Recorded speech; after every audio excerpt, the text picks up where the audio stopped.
We never outgrow the need to communicate what it feels like to live in our separate, private worlds. But when we try to share those experiences and get ignored, it creates a unique kind of pain, the sense that even those closest to us aren't really listening. Most of us think of ourselves as better listeners than we really are. It's a strange paradox. We count on our relationships for understanding, yet communication breakdowns remain one of our most common interpersonal struggles. When a friend is in distress, we usually reach for one of three helpful tools. We might offer a silver lining, provide unprompted advice, or relate a personal story from our own past to show we understand. Looking at these translations reveals why those responses often fail. That reminds me of the time frequently means, I can top that. Unasked for advice can sound like, stop bothering me with your whining. These reactions hijack the conversation and push the speaker further into isolation. Standard listening habits often serve as strategies to manage our own discomfort. We rush to advise or reassure because we want to soothe our own anxiety about the other person's pain, shifting the focus back to our own needs.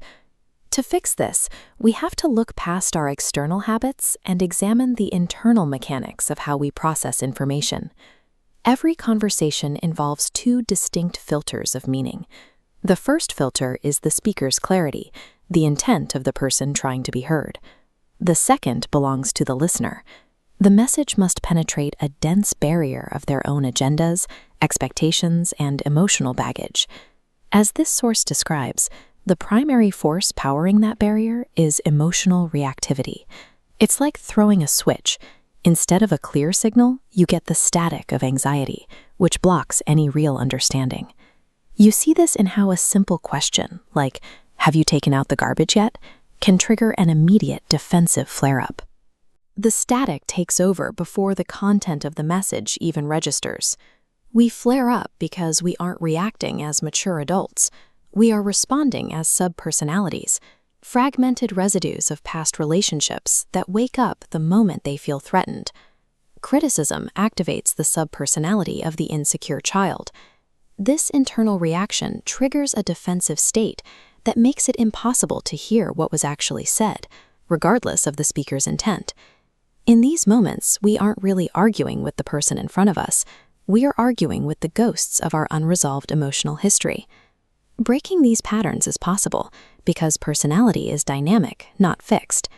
Listening is a skill we can develop by changing how we respond to the people around us. Genuine empathy is an active discipline. It requires the deliberate suspension of our own memory, desire, and judgment to make room for someone else. This leads to attunement, the ability to read and acknowledge another's emotional state, without trying to reform, control, or instruct them.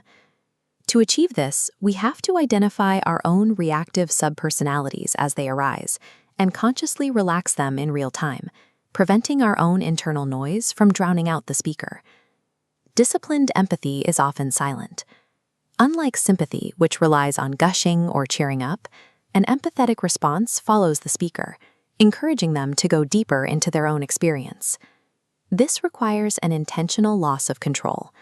We have to abandon our own agendas to make space for someone else's reality. By suspending the ego, we act as a witness to another person's experience, rather than a filter for it. We exist for a few moments, entirely for them. Empathetic mirroring helps construct the true self. This text captures the impact clearly.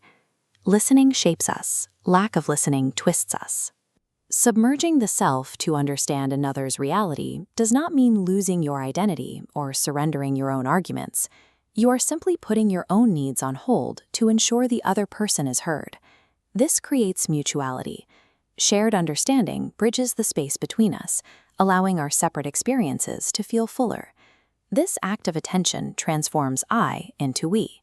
It provides the connection necessary to bridge the space between separate individuals and remains a profound, selfless gift.